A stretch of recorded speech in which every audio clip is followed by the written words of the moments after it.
Good afternoon and welcome to the National Press Club. My name is Lee Roderick. I'm Washington Bureau Chief for Scripps League Newspapers and President of the club. I'd like to welcome my fellow club members and their guests in the audience today, as well as those of you who are listening to this program over one of the more than 350 national public radio stations or watching on one of the 2,600 cable systems affiliated with C-SPAN, the Cable Satellite Public Affairs Network. Before going any further, I'd like to remind our members of some coming events. On April 14th, Karl Otto Pohl, President of the Central Bank of West Germany, will be with us. On April 18th, Dr. Jack Albertine, the Chairman of the President's Aviation Safety Commission, will be here. And on April 21st, Labor Secretary Ann McLaughlin will be our guest.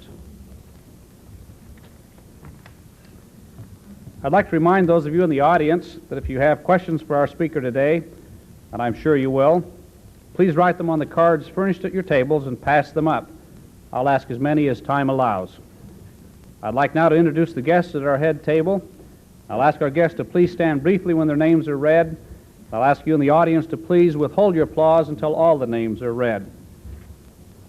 Starting at my left and your right, we have David Skidmore, Associated Press, Sherry Winston, Knight Ridder Financial News, Tom Petruno, Markets Editor of USA Today, Patricia Krantz, McGraw-Hill News Service, Peter Kelly of the Harrisburg Patriot News and the member of our Speakers Committee who organized today's luncheon, the Honorable Donald McHenry, former U.S. Ambassador to the United Nations.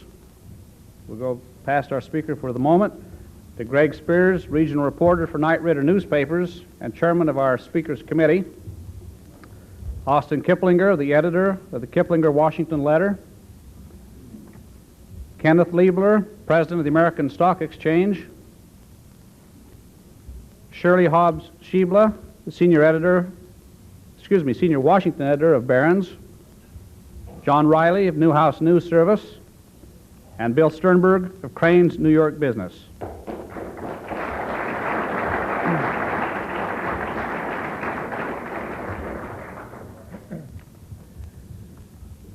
Each month on its last page, the Atlantic Monthly prints a handful of new words on the fringe of American English speech. In the April issue, we learn about tree hugger.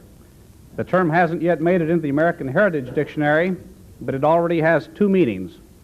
In its original sense, radical environmentalist, it could be applied to today's luncheon speaker. It could, that is, if you consider it radical to coax pampered executives onto exploring trips through the Badlands on horseback, as he recently did. That's pretty radical.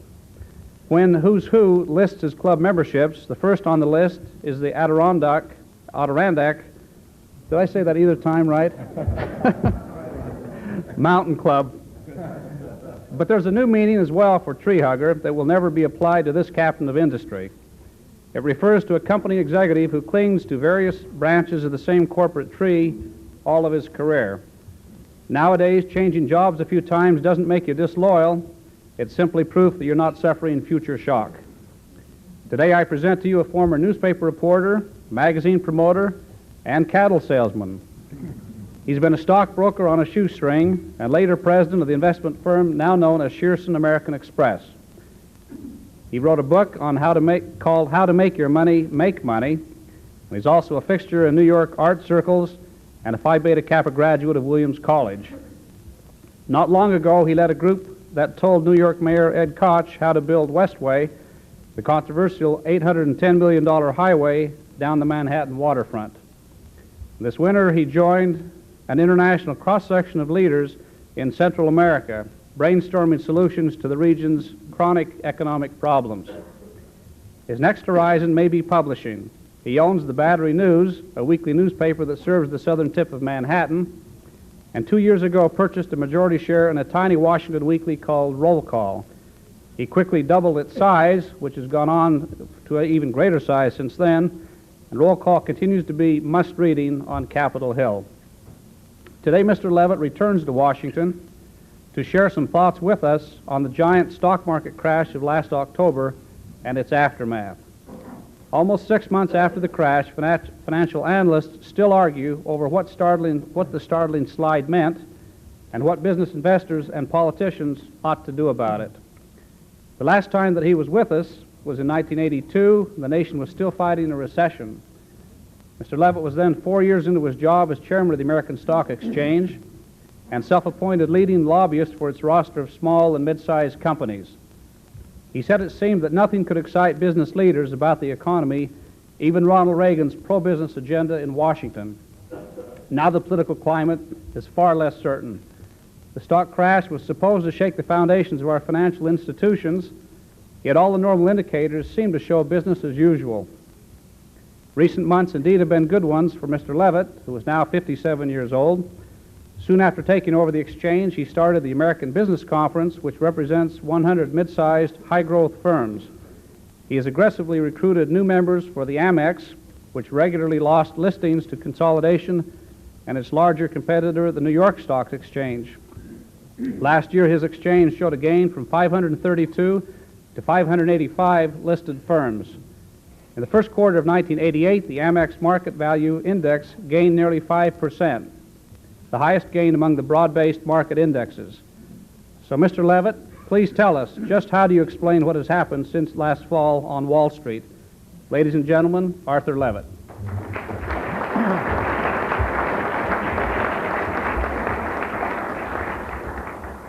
Thank you very much. Three events crystallized for me the fundamental issues that I'd like to discuss with you today. A month ago, while getting a haircut, my barber asked me to recommend a stock. I told him that as exchange chairman, I wasn't allowed to do that, and I suggested that he call his broker. He replied, "I don't really have much confidence in him." On March 18th, the President appointed a committee to report back to him within 60 days with specific proposals to coordinate the government's reaction to the crash. Last Tuesday, I was talking with a young analyst who announced with pride that he had just passed the second stage on the road to becoming a chartered financial analyst. These days, the single most frequent question I'm asked is this: Arthur, is the worst over or yet to come? 6 months have elapsed since October 19th, which nearly saw the total collapse of international markets. And we're still arguing about definitional differences, free market ideology, and jurisdictional turf. Time is running short, both for dealing with obvious technological deficiencies and for a strategic appraisal of our markets. Furthermore, the conditions that created the atmosphere in which a market meltdown nearly occurred are still present, creating a kind of economic time bomb that threatens the whole system. What are those conditions? One, our deficit has not been satisfactorily addressed, and the inevitable recession will vastly limit options available to us today. Two, technological and regulatory solutions identified in recent reports are being widely debated but not enacted. Three, the securities industry has not yet come to grips with perceptual problems that have helped prevent the restoration of public confidence in the fairness of our markets. Four, we continue to emphasize short-term trading over long-term investment. Had there been no market rebound these past months, we would have been approaching these problems with what I think is a much greater sense of immediacy. Complacency is an invitation for history to repeat itself. The conventional wisdom is that politically, nothing can be done about the federal deficit until the first 100 days of the new administration. I think it can, and I think we are rapidly running out of time. The President should invite the legislative leaders in the newly appointed Budget Commission to Camp David and keep them there for as long as it takes to agree to a 50% reduction in the deficit by 1990. We now have a $1 trillion budget. If we simply cut 2% for the next 2 years, that would be $40 billion by 1990. A gasoline and other consumption taxes could raise another $20 billion. Economic growth could produce $20 billion more. Together, that's $80 billion, one half of the deficit. It's doable. What's needed and what's not there is the political will. Of course, it isn't easy, but the basic outlines of a compromise are in place. Unfortunately, I don't see any of the current presidential candidates really taking the bull by the horns on this issue. We should act, and act now. Over the past 4 weeks, I've surveyed individuals who know and deal with and are involved in our industry. I've met with them, I've called them, I've invited them to my office, I've gone to see them, and I've asked my staff to talk to still others. They were heads of large brokerage firms. They were floor specialists, large investors, small investors, brokers, business school deans, and listed company CEOs. They were government regulators and former regulators, journalists, congressmen, and former exchange chiefs, maybe 45 in all. This mini-survey found a tremendous diversity of opinion. It found pessimism, optimism, suggestions, concern, anger, confusion, and I guess most of all, finger-pointing. The one thing that I didn't find was indifference. Most thoughtful observers agree that there really was no one single cause for the precipitous decline. Macroeconomic conditions, speculative markets, and technological overloads all contributed to the crash. It was unrealistic to assume that the financial markets could remain immune from the economic woes piling up in every part of our society. The budget deficit, pressures of global industrial competition, and great strains in the banking system served notice that we were on a very slippery slope. For the last decade, we've seen new products, new strategies, new trading techniques proliferate in the securities industry. But each marketplace, each securities firm, was intent on nurturing its own innovation. So I guess we neglected to examine the trading system as a whole. Furthermore, markets which throughout our history have provided corporate America with stable, long-term investment funds have become so short-term oriented as to threaten the whole capital-raising process. This, I believe, is a reflection of the preoccupation of our society with short-term gain. Instead of looking beyond the horizon, corporate America tends to focus on the next quarter. We need to refocus our tax and incentive structures away from quick profits and toward long-term profitability. Short-term trading strategies may contribute to liquidity. They may indeed smooth out disparities between markets, but they really are no future, they're really no substitute for investing in the future, for investing in jobs, productivity, and competitiveness. Among the casualties of the October 19th crash were nearly 40 initial public offerings that were ready to come to the American Stock Exchange and then withdrew. That meant postponement of new plants, new jobs, and expansion into new markets.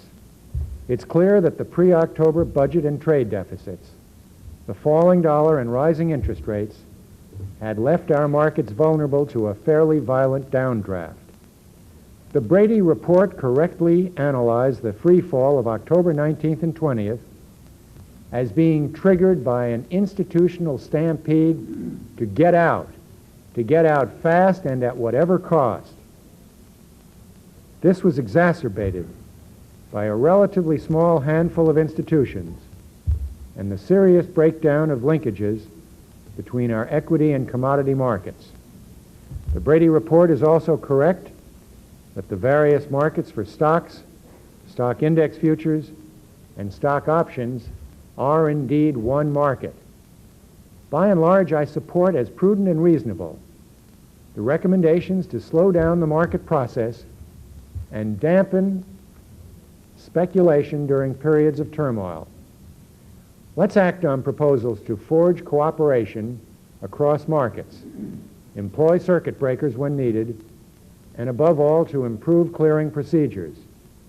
Of course, it makes sense to inject more capital on the trading floors and to harmonize margin requirements across markets. We also need closer coordination between the banks and the securities industry. Today, these two entities even observe different holidays. What would happen, for example, if October 19th had fallen on Columbus Day, when the banks were closed and the exchanges were open? Who then could have injected the essential liquidity into the system? I think the Brady report and the other reports and the congressional hearings have been of great value. And I think that the new presidential working group announced last month has the potential to bring useful short-term clarity to the issues that are now on the table. I eagerly wait its return on May 19th. These groups are fine. They were reacting within a limited time frame to October. They were looking at a specific issue, and they were trying to develop fast remedies. But a lot more is needed, and needed soon. I'm recommending that the President, the Congress, and the industry together reach into history and appoint a special study commission. This commission would step back and take the long view and tell us where our industry should be going over the next decade. Its focus would not be on last October. Rather, it must come up with solutions that will enable our markets to meet today's totally new international competitive challenges. The events of October remind us that we now live in a 24-hour global financial environment. Evaluations made by investors in the Far East, communicated in milliseconds through satellite technology, reverberate in our own markets. To restore stability to our markets, we must not only put our macroeconomic house in order, but we've got to re-examine the fundamental ways our securities industry operates today. We have become accustomed to seeing ourselves as the inevitable financial center of the world. There is no reason why it must always be so. We as an industry must see ourselves as competitors rather than merely as inheritors. The special study commission I am proposing would be composed of prominent individuals enjoying broad public support. It would be chaired by an individual with the stature of Paul Volcker or Pete Peterson. Its mandate would be to restore confidence in the system. The depth and scope of this task would require a 2-year time span and a commission that would have the bite of subpoena power. The last such analysis began in 1961 under the auspices of the SEC. Not completed until 1963, it was a comprehensive examination of every facet of the securities industry. It studied investor protection, commission rates, odd lot trading, the over-the-counter market, the specialist system, regulatory controls, automation, and other issues of the time. Out of its deliberation came a thorough and responsible foundation for action. Its 6-volume special study became the springboard for major legislative changes in securities acts and laid the groundwork for the development of today's financial industry. Those well-worn volumes remain within reach and are still referred to again and again. I've spoken to people who took part in that study. They agree that a new study should not be used as an excuse to delay action, but that in its broad sweep, it could prove immensely valuable. Let me reiterate that this proposal for a special study does not absolve our industry from responsibility of taking steps now to re-attract individual investors to our markets. For that to occur, 2 conditions must be addressed. Individual investors will not return to our market unless they believe they can make money and they are convinced that the system is open and fair.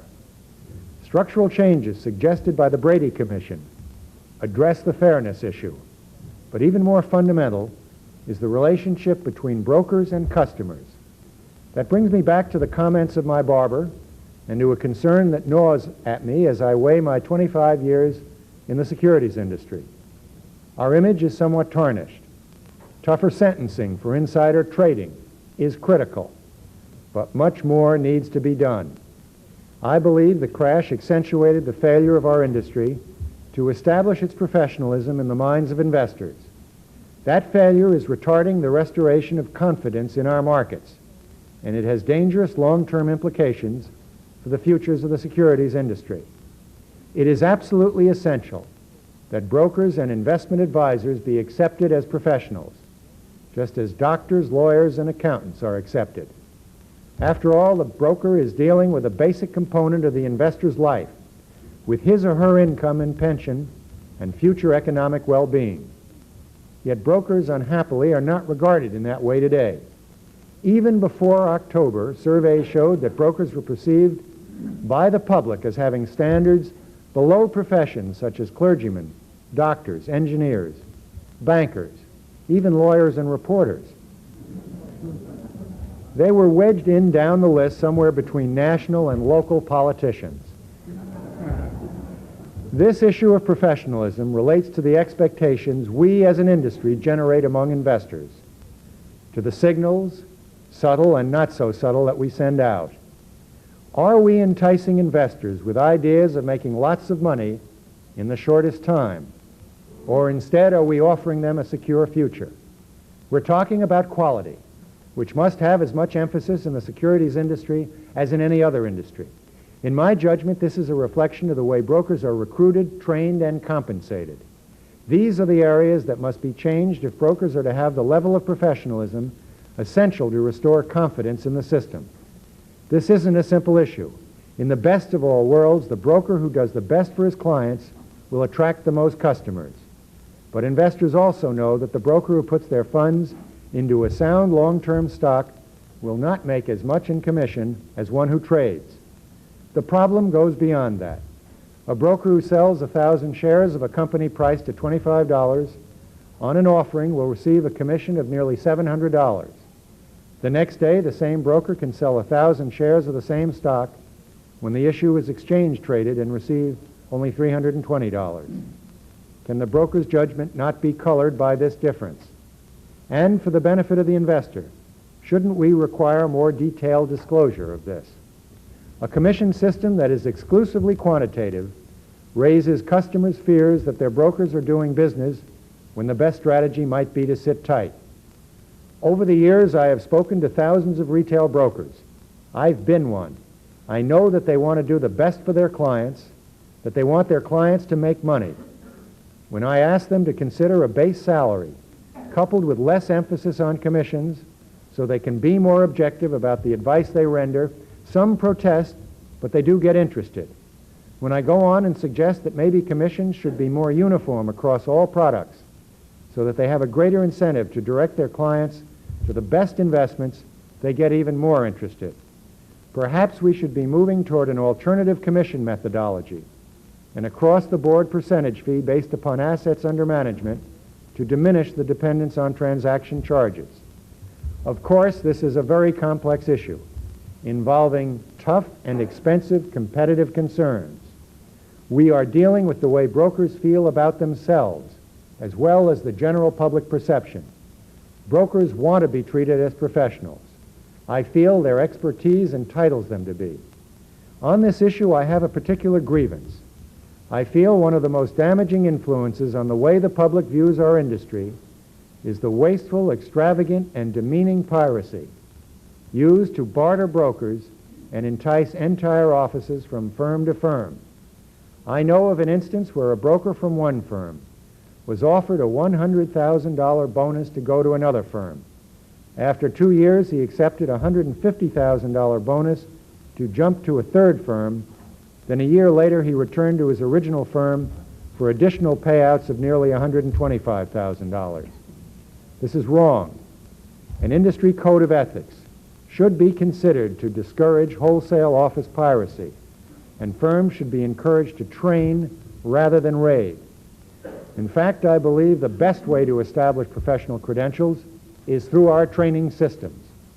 Unfortunately, these expensive programs, which cost anywhere from $20,000 to $30,000 a trainee, are often the first to be reduced during business declines.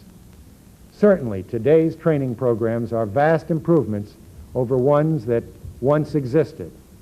While standards have tightened since then, firms still vary greatly in the quality of their programs.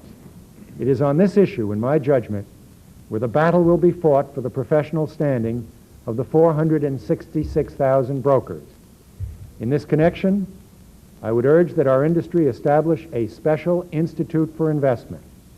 This academy, perhaps in conjunction with the business schools that exist in various cities and with the self-regulatory organizations, would be responsible for training and qualifying all brokers and investment advisors. Brokers would be taught that this is a service industry, and the essence of service is to identify client needs. The broker must ascertain the financial goals of each client. Then the question is how to best meet these goals. The Institute would offer opportunities for advanced training in specialized products. Advanced degrees would be awarded. A series of tests that were sufficiently exacting and broad-based would assure public confidence in those who passed. Certain professionals in our field are recognized for study that leads to proficiency. The path my friend took on his journey to becoming a chartered financial analyst, for example, requires passing examinations with increasing levels of difficulty for 3 successive years. If the Institute for Investment was established creatively, I think the concept would be welcomed by the public, the firms, and the individual brokers. This will set a new standard of professionalism throughout our industry. The proposals, all of them, I think, will have an impact. But the task of restoring confidence in our markets is not just one for the securities industry alone. It's a job also for Capitol Hill and for the administration. Basically, you restore confidence in the markets when you restore confidence in the economy. An economic system has a unity. People either trust the system or they don't. If investors have no confidence that the budget deficits and the trade deficits will be brought under control, they're going to be skittish about our markets. Last November, we had the budget compromise, and it was just a good first step. But it was only that. If political expediency makes us unwilling to face reality now, we're going to pay much harsher consequences down the line. If bringing the deficit down requires some type of tax increase, most likely a consumption tax or a gasoline tax, let's face that reality. If it means revisiting certain areas of entitlement programs, even Social Security, so be it. If it means giving our presidents the line item veto, let's do it. October caused a shock to our entire system. I think we can work our way out of it. We've got some very talented, resourceful people in this industry. In the 60s, the paperwork crunch led to the collapse of over 100 brokerage firms. But we overcame that and built automated systems with capacities that dwarfed the volumes back then. More recently, we've had to cope with witching hours and then the October events. Despite temporary setbacks, the dramatic climb in business we've seen in past years won't evaporate. We intend to learn the lessons of the crash and to move ahead. It's been said that journalism is literature in a hurry. As you race along, I hope that you see these suggestions being implemented and can report that they are leading to an invigorated industry and a vibrant economy. Thank you.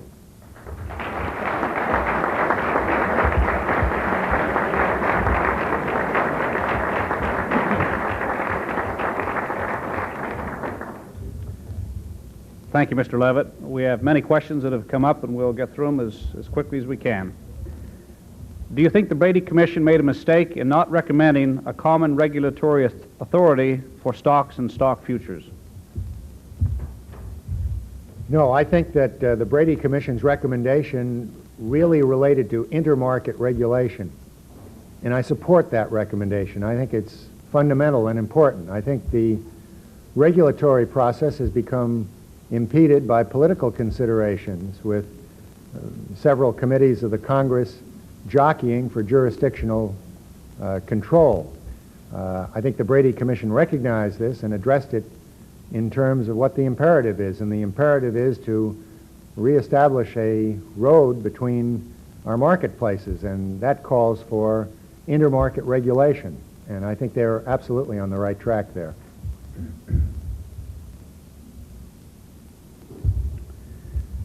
Is the Reagan administration foot-dragging on unifying the fragmented regulation of U.S. financial markets? I'd say that by and large the Reagan administration has tried to diminish the overall regulatory framework of the nation over its 8 years in office. By and large, I think that's been constructive. Regulations have impeded the growth of American business. On the other hand, we are not operating in a vacuum in the securities industry. We are not a totally deregulated industry. And I think that protection of the public has to be the foremost consideration in the minds of policymakers and regulators. I think that about 6 months ago, in subtle and not so subtle ways, we started down the road of re-regulation. I think the public investor